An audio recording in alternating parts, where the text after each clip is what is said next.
खुलुमबाय गोजोन फुंबिलिनि बयनिसिमबो गाहाम हामलायनायखौ जासिहरनाय थाबाय आं सिबिरानि ब्रह्म आसा खालामो नोंथांमोनहा गासैबो मोजाङैनो दङ नोंथांमोननि थाखाय आं गोदान मोनसे भिडिअ लानानै फैबावबाय अन्नानै भिडिअखौ जोबजासिम नायलांदो खौसेथियानो गोहो खौसेथि थायोब्ला देरहासारनायखौ मोननो हायो 1 बोसोर सोमावसारनायनि उनाव आबादारिफोरनि मोनथाम बिला बोखांनानै लाफिनजासिगोन मख'नो गोनांदि प्राइम मिनिस्टार नरेन्द्र मदि बिथाङा आबादारिनि मोनथाम बिलखौ बोखांनानै लाफिननो थांखि लाबाय आरो बे दाननि जोबनायावनो पार्लियामेन्टआव उइन्टार सेसन जागोन अब्लानो मोनथाम आबादारि बिलखौ बोखारफिननायनि संबिधानिक खामानिखौ मावगोन होननानै फोरमायथिबाय बेनिखायनो जायफोर आबादारिफोरा मोनथाम आबादारि बिलनि हेंथायै दासिमबो दिल्लीनि सिमाफोराव सोमावसारगासिनो दङ बिथांमोनखौ गावसोरनि न' फारसे गिदिंलांफिननो थाखाय खावलायदों बिथाङा गोसो होनो गोनांदि मोनथाम बिलखौ जेब्ला 2020 मायथाइनि 27 सेप्तेम्बर दानाव प्रेसिडेन्टआ जोबथा गनायथि होदोंमोन अब्लानिफ्रायनो बे बिलखौ बोखारनानै लाफिननो थाखाय गोबां आबादारि आफादफोरा बिथांमोनखौ लोगो हमनानै सावरायलायदोंमोन बेनि अनगायैबो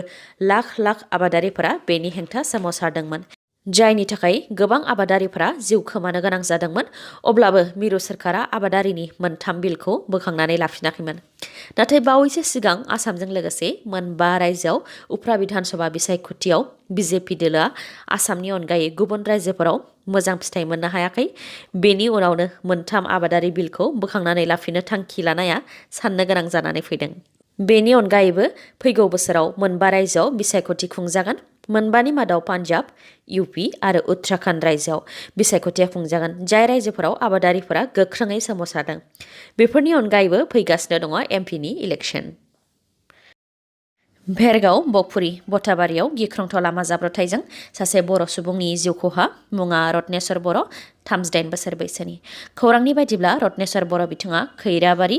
गुरिहाटीनि बिथाङा सासे एनडिआरएफनि जवानमोन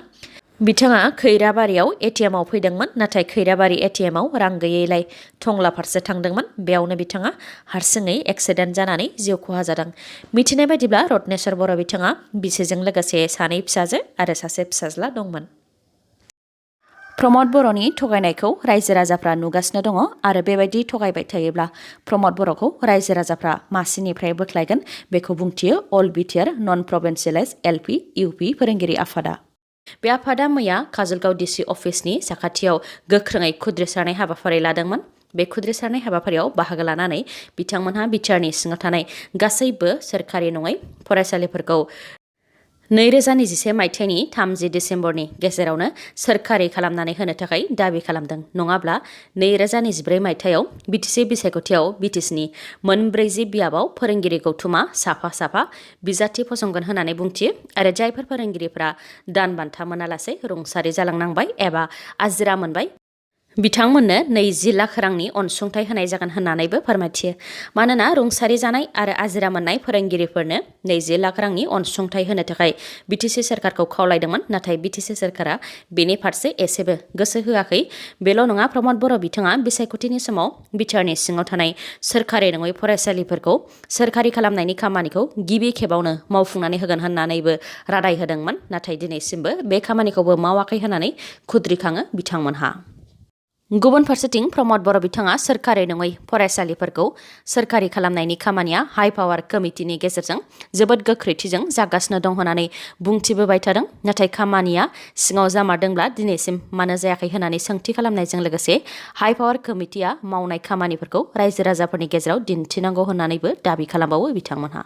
प्रमद बर' बिथांनि अनगायैबो एबसुनि आफादगिरि दिपेन बर' बिथांखौबो सोंथि खालामदों दि दिपेन बर' बिथाङा प्रमद बर' बिथांनि बान्दा नामा होननानै मानोना बिसायख'थिनि सिगां दिपेन बर' बिथाङा स्कुल आरो कलेजफोराव थांनानै फरायसालिनि आरो फोरोंगिरिनि डाटा कालेक्शन खालामहैदोंमोन आरो सोरखार दाखांनायनि 6 दाननि गेजेरावनो गासैबो फरायसालिफोरखौ सोरखारि खालामनो आरो साफ्रोमबो फोरोंगिरिफोरखौनो सोरखारि थिसनलाइ होगोन होननानै रादाय होदोंमोन नाथाय दा प्रमद बर' बिथां आरो दिपेन बर' बिथांमोनहा बेनि सोमोन्दै सावरायनो नागिरोब्लाबो लोगो हमा होननानै बुंथियो बिथांमोनहा आरो दिनै दिपेन बर' बिथाङा मानो सिरि होननानैबो सोंथि खालामबावो लोगोसे आलादा एडुकेशन डाइरेक्टरेट दानायनि खोथा होदोंमोन बेनिबो जेबो खबर गैया होननानै बुंथिनायजों लोगोसे दिपेन बर' आरो प्रमद बर' बिथांमोनहा फोरोंगिरिफोरखौ लानानै भट बेंकनि थाखाय राजखान्थि खालामबोदों होननानैबो बुंथिबावो बिथांमोनहा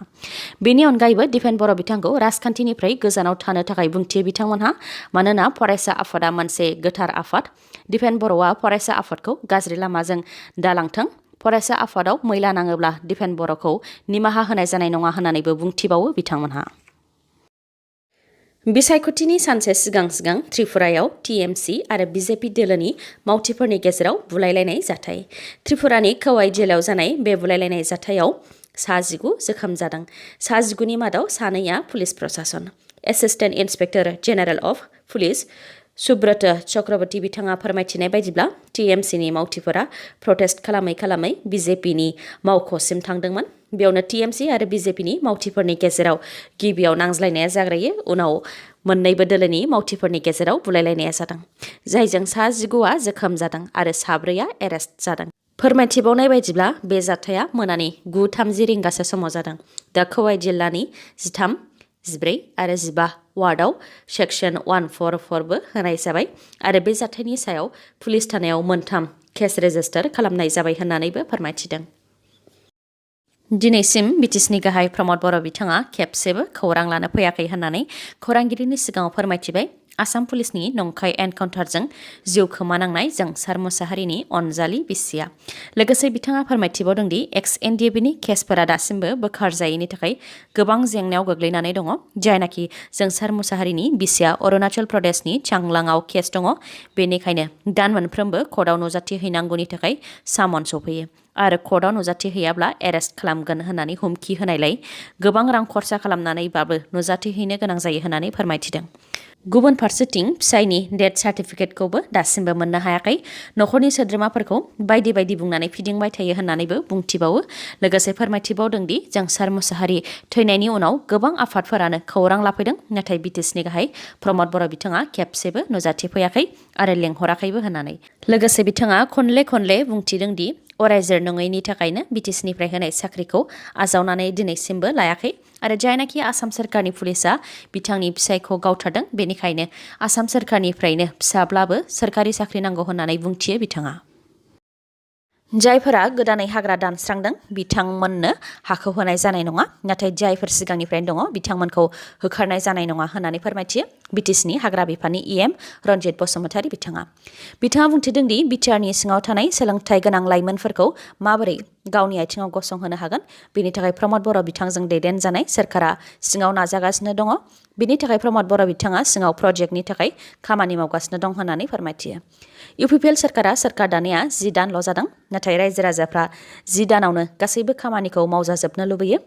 बिपिएफ सोरखार बायदि 17 बोसोर सम खाबु मोननायमोनब्ला बिटिआरनि बांसिन जेंनायानो दा सुस्रां जासिगौमोन होननानै बुंथियो बिआर फेरेंगा बिथाङा। बेनि अनगायैबो बिथाङा बुंथिबावो दि माखासे सुबुंफोरा इउपिपिएल सोरखारखौ गाज्रि मुं होनो थाखाय रायजो राजाफोरखौ थुलुंगा होनानै हाग्रा दानस्रांहोदों, नाथाय जायफोर गोदानै हाग्रा दानस्रांदों बिथांमोनहा हाखौ मोननाय नङा आरो जायफोरा सिगांनिफ्रायनो दंखायो बिथांमोनखौ होखारनाय जानाय नङा होननानै रोखायै बुंथियो बिआर फेरेंगा बिथाङा। लोगोसे बुंथिबावो दि सोंखारिग्राफ्रा सोंखारिखागोन, नाथाय इउपिपिएल सोरखारा जि मावनांगौ बेखौ मावलांबाय थागोन होननानै। साननैनि बिटिसि रां बजा जथुम्मायाव मा सोंनाय आरो फिननाय जादों, बेनि सायाव धनश्री बियाबनि एमसिएलए प्रेस मुसाहारिया खौरांगिरि मेल खुंदों। बारग' एनडिएबिफोरा 4 लाख रां मोननो गोनां दङ, बेनि थाखाय बिटिसि सोरखारनाव 150 कौटि रां सफैखाबाय आरो मुंख्लं नखरनो होनो थाखाय 40 कौटि रां सफैखाबाय होननानै बिटिसि सोरखारा फोरमायथिदों। नाथाय राङा सफैमारबायब्ला बारग' एनडिएबिफोरनि मोननो गोनांखौ दासिमबो मानो होआखै होननानै सोंथि खालामो बेरेखा दोलोआ। लोगोसे फोरमायथिबावदों दि जाय हारिनि थाखाय नांदोंमोन बिथांमोनहा जोबोद दुखु खस्थ', सोरबा थेला बोनानै दङ, सोरबा खामला मावदों, सोरबा रिक्सा सालायदों, नाथाय दैदेनगिरिफ्रा गिदिर गारि लानानै गिदिर खोथा बुंबाल' जाया होननानैबो बुंथिबावो बेरेखा दोलोआ। बेनि अनगायैबो एक्स एनडिएबिनि